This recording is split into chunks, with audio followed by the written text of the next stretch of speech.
Dr. Megan Wood. Thank you, Mr. Speaker. Well, it's a full-on, full-blown blue wedding over on the other side. That we are seeing the blood being spilt, but clearly the word had gone out. But before today's general debate, don't mention the war. Everyone channel Bill and bore them into submission. Everybody, make sure they're as uneventful as they possibly can, and for that I give you a 10 out of 10. The Minister of Education may even achieve and achieved on that one. But make no mistake, this is a backbench in revolt. They've never had so much to do. You can see the lights in their eyes, as has been said somewhere else. The plotting, the scheming, the extra coffees in Copperfields.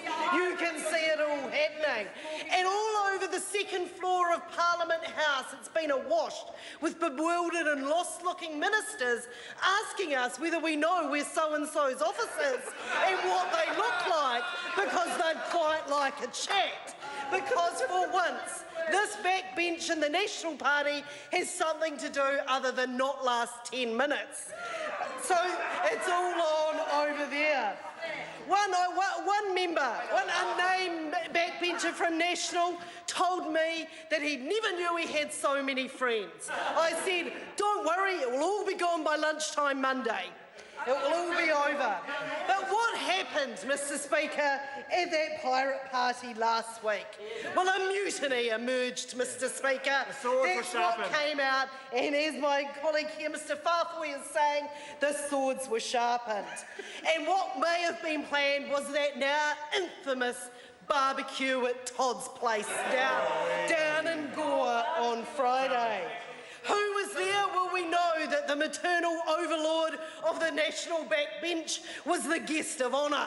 Judith Collins was the keynote speaker at this.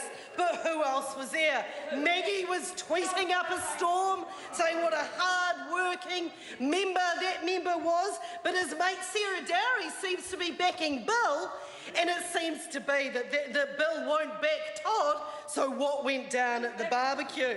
Was that Don of the South Island National Party, Roger Bridge in attendance, desperately trying to secure a lifeline for his old mate Jerry B? Or has he given up on him too, as everyone else seems to be? But what went down? Todd Barclay was at pains to say he was proud to be a member of a John Key-led National Party.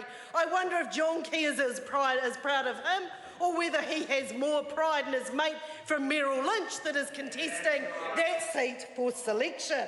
So nowhere were the fault lines in the National Party more revealed than in Gore on Friday, Mr. Speaker.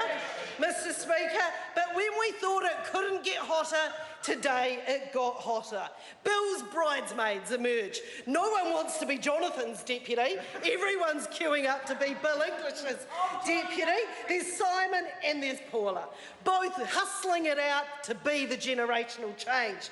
They've declared the 50-year-old North Shore doctor not to be hip enough to represent that generational change. I don't know, he knows how to smoke a cigar at a U2 concert. That might be quite hip enough. He's flatlining. But Simon's making it clear that he's Gen X and Jonathan isn't. Now this has to be the funny thing. So Sybil, as it's going to be known, they're going to be offering 10 lanes on the North Harbour Bridge at any moment. But then, on the way into the chamber, that Paula Bennett declared her hand. She said that she too wanted to be the face of generational change, that she was the one that was going to be the deputy. And this is a change from the normally reserved Paula Bennett, who doesn't like to blow her trumpet, as quoted in a recent article of this month. When asked who was the politician, dead or alive, that she most admired, she said me. But most chilling for all the... No, she said me, quote unquote, not me. But most chilling for members on the opposite side who are up against Ms Bennett is that when she talked about her softer side, her more tranquil side, she revealed that she likes to go fishing. She said, I love being on the sea. I find it tranquil. I find it reflective. I find it cleansing. All that kind of good crap. And then I kill something. So, Mr Speaker, this is why there will be a change in government to Labor in 2017 and there will be an Andrew-led government after the next election. Todd.